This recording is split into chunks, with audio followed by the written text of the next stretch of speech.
আজই ডাউনলোড করুন আর এনজয় করুন আপনার পছন্দের শো। ও আরো একটা চ্যালেঞ্জের সামনে এসে দাঁড়িয়েছে।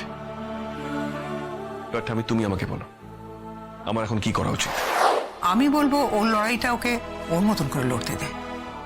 রাজুর জীবনটা ভাগ্যের পরিহাসে চক্কর কাটছিল, শ্বশুর বাড়ি বাপের বাড়ি এই বাড়ির মধ্যে।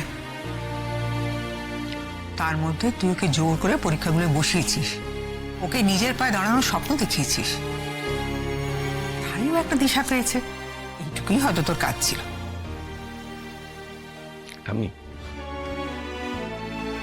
তো লাজুর জন্য কিচ্ছু করিনি। আমি যে শুধু ওকে জোর করেছিলাম পরীক্ষাটা দিতে।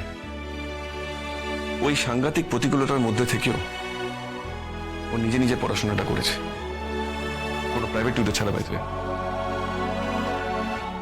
এই তো আমি শুনছিলাম যে ছেলেটা ওভারঅল ফার্স্ট হয়েছে, সে চারটে প্রাইভেট কোচিং এ ভর্তি হয়েছিল, আর সবকটা এক্সপেন্সিভ বাই দেবে।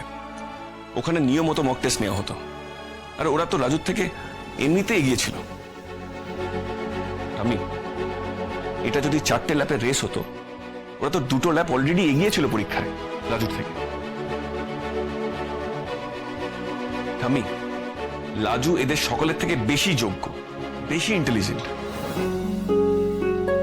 কারণ ও নিজের পিছিয়ে থাকা পুরোটা মেকআপ করে এই রেজাল্টটা করেছে। এবার তুমি বলো, ভাবো ও যদি এই সুযোগগুলো পেত, তাহলে আমি নয় ওর সব কিছুর জন্য একার একক ক্রেডিট। ও আমার নাম করেছে সকলের সামনে, সেটা ওর মহত্ব, আমার না। আর ওর এই অসম লড়াইটা এখনো চলছে।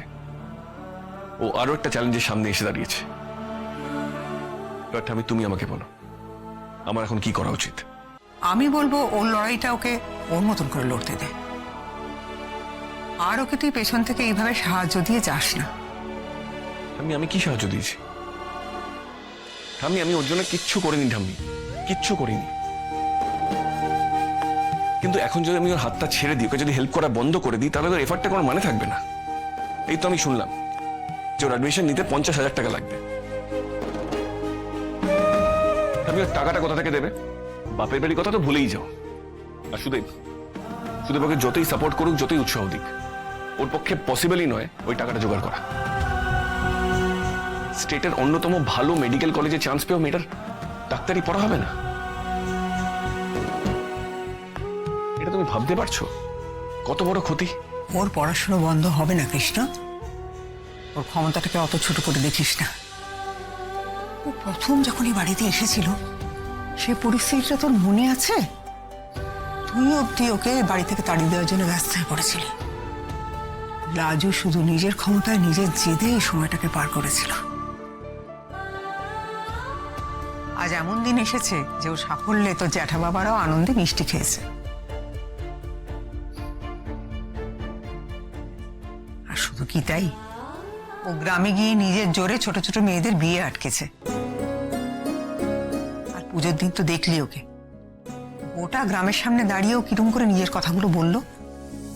আর আজ তুই তো নিজেই বললি ওর গ্রামের মোড়ল ওকে পঞ্চায়েত অফিসে বসে কাজ করার ব্যবস্থা করে দিয়েছে। কৃষ্ণ ওর সামনের বাধাগুলো ও নিজে পেরোতে পারবে,